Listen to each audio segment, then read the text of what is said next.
So eto na yon. Pumunta kasi ako kahapon sa Spanshed at bumili ako doon ng iba't ibang klaseng gulay. Yung mga gulay lang sana nabibilhin ko doon is yung mga pang-ulam lang kagaya ng sitaw at talong. Pero ayun, pagkakita ko nga kahapon ng cabbage, carrots at saka bean sprouts, sabi ko, sige, gawa na lang din ako ng lumpiang gulay. Kaya ayun, bumili na talaga ako. Medyo matagal na rin kasi ako hindi nakapagluto ulit ng lumpiang gulay. Pero simple lang naman yung gagawin ko. Ayan, yung pinaka-main ingredients lang yung binili ko, cabbage, carrots at saka bean sprout. Napalaki nga yung pagkat ko dito sa cabbage na para bang magluluto ako ng pansit. And then yung bean sprout nga pala dito, love, medyo may kamahalan siya kaya 2 pack lang yung binili ko. Pero marami na rin to kapag nagawa, lalo na't malaking cabbage din yung nilagay ko. Pero hindi ko naman binuo yun, kinalahati ko lang. Noong mga oras nga pala na to, kasama ko si Ate Jill at si Cheska, yung baby niya. Nagluluto din kasi si Ate Jill sa tabi ko, kaya parang nagpapatintero kami dito. Medyo masikip din kasi yung kusina ng bahay na nirerentahan namin, kaya kapag may kukunin ka talaga, kailangan mong dumistansya. Kaya parang, sorry ate, excuse me po, ganun. Para kami nagpapatintero.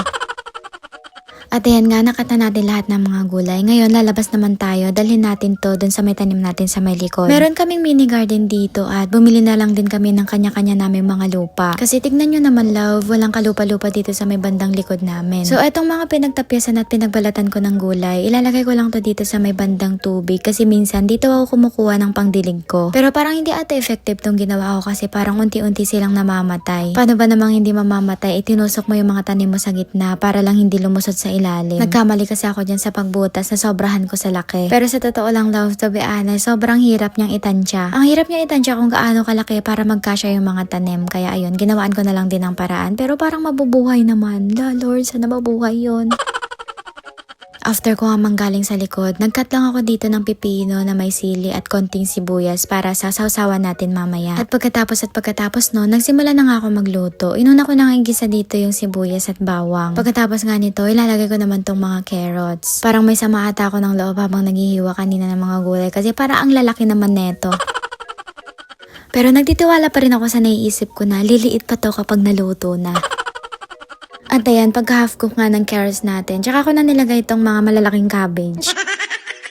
Grabe, sobrang lalaki naman ng pagkat mo, parang ayaw mo naman ipalunok. At binigyan mo pa talaga ng side job yung kakain na kailangan mo na nilang ngumuya ng mga 100 times bago lunukin. So pagkalagay ko nga ng cabbage, mga konting luto lang, nilagay ko na ulit tong bean sprout. O diba, punong-puno yung lutuan ko, pero ito na talaga yung pinakamalaki naming lutuan. Grabe, pero at least, na-mix pa rin natin.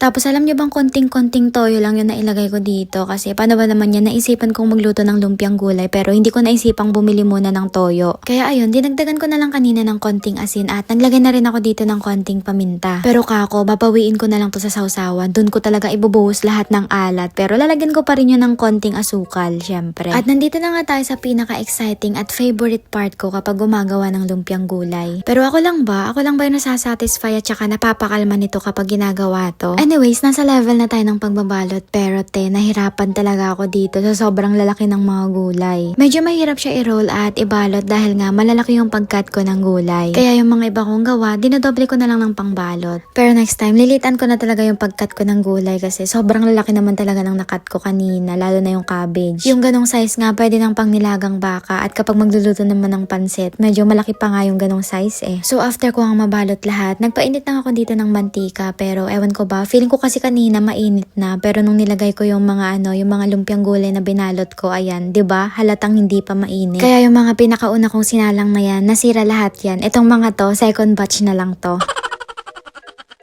Yung tipong nag-reason pa ako ng kesyo pagkakaalam ko mainit na yung mantika pero natutukan ko lang talaga yung panonood ng TV. Pero goods naman yung pagkakaluto nung natikman ko and then sasawsawan ko na lang binawi yung lasa niya kasi yung literal na lumpiang gulay wala talagang lasa. So yun lang, tara, kain muna tayo.